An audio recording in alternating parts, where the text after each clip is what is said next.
உங்களுக்கு business start பண்ணி லேக்ல சம்பாதிக்கணுமா? எங்க கிட்ட ஃப்ரான்ச்சைஸ் எடுங்க. என்ன பிஸ்னஸ், என்ன ஃப்ரான்ச்சைஸி எடுக்கிறது?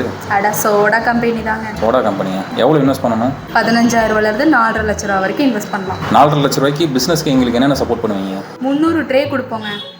அதில் ஒரு ட்ரேக்கு 24 பாட்டில்ஸ் இருக்கும். அப்போனா 300 ட்ரேக்கு 7,200 பாட்டில்ஸ் இருக்கும். ஒரு பாட்டிலுக்கு எவ்வளோ ப்ராஃபிட் இருக்குது, ஒரு ட்ரேக்கு எவ்வளோ ப்ராஃபிட் இருக்குது? ஒரு பாட்டிலுக்கு 4 ரூபாய் லாபம் கிடைக்கும். அப்போனா ஒரு ட்ரேக்கு 96 ரூபாய் லாபம் கிடைக்கும். மொத்தமாக 4.5 லட்ச ரூபாய்க்கு எத்தனை பாட்டில் கொடுப்பீங்க? 7,200 பாட்டில்ஸ் கொடுப்போம். 7,200 பாட்டில் தான் நாங்கள் என்னைக்கு சேல் பண்ணுறது? நீங்கள் கடையாக தேடி பிடிச்சி போட்டாலுமே வந்து அப்ராக்சிமேட்டாக ஒரு 28,000 ரூபா தான் வருது.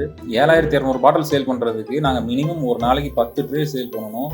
இத்தனைக்கும் நான் மேன் பவரில் வந்து எல்லாமே போட்டு நான் எஃபோர்ட் போட்டு வேலை செஞ்சாலுமே என்னால் அந்த ப்ராஃபிட் 1 லட்ச ரூபாயில என்னால் எடுக்க முடியாது. அப்படி எப்படி நான் லேக்ஸில் சம்பாதிப்பேன்? அதுக்கு தனியாக நீங்கள் எங்ககிட்ட ஒரு 30,000 ரூபாய் கொடுத்தீங்கன்னா நாங்கள் உங்களுக்கு ஒரு ஏரியா செட் பண்ணி கொடுத்துருவோம். அந்த ஏரியாவில் நீங்கள் மட்டும்தான் சேல் பண்ணுற மாதிரி இருக்கும். அப்படியே சேல் பண்ணாலுமே 7,800 பாட்டில் வந்து பார்த்தீங்கன்னா எப்படி வந்து ஒரு மாதத்தில் சேல் பண்ண முடியும்? அப்படி உங்களால் பாட்டில் சேல் பண்ண முடியலன்னா ரிட்டர்ன் எங்ககிட்ட பண்ணிங்கன்னா நான் ரீஃபண்ட் கொடுப்போம்.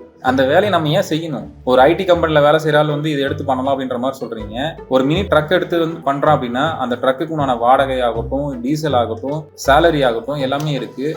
எப்படி அவனால் வந்து பார்த்தீங்கன்னா அதை வந்து ரன் பண்ண முடியும் எங்களால்? அதான் உங்களால் சேல் பண்ண முடியலன்னா நாங்கள் ரீஃபண்ட் கொடுத்துட்றோம்ல, அதில் நீங்கள் அதை பார்த்துக்கோங்க. அதாவது இவங்களோட கான்செப்ட் எப்படின்னா, நம்ம வந்து இன்வெஸ்ட்மெண்ட் பண்ணி நம்ம சேலரிக்கு வந்து வேலை செய்கிற மாதிரி, சேலரி கூட வராது. கரெக்டாக வந்து பார்த்தீங்கன்னா பாட்டில்ஸ் போகலை அப்படின்னா யோசிச்சு பாருங்களேன். ஒரு ட்ரேக்கே வந்து பார்த்தீங்கன்னா 24 பாட்டில், ஒரு பாட்டிலுக்கு 4 ரூபா ப்ராஃபிட்டு. நம்ம வாங்கின மொத்த பாட்டிலே ரீஃபில் பண்ணுறதுக்கு 1,44,000 வருது. எல்லா பாட்டிலுமே நம்ம வந்து சேல் பண்ணால் மட்டும்தான் 28,000 ப்ராஃபிட் கிடைக்குது. நம்ம இந்த வேலையை ஏன் செய்யணும்? பருத்தி மூட்டை பேசாமல் குடோன்லேயே இருந்திருக்கலாம். ஒரு நாளைக்கு 10 ட்ரே வந்து பார்த்தீங்கன்னா கொடுக்க முடியும். அது ரொம்பவுமே சாத்தியமே இல்லாத விஷயம். இதில் அதிகமாக இன்வெஸ்ட் பண்ணிங்கன்னா மேக்ஸிமம் லாஸ் தான் ஆகும்னு நினைக்கிறேன். இந்த வீடியோ உங்களுக்கு இன்ஃபர்மேட்டிவாக இருந்துச்சு அப்படின்னா கண்டிப்பாக சப்ஸ்கிரைப் பண்ணிக்கோங்க.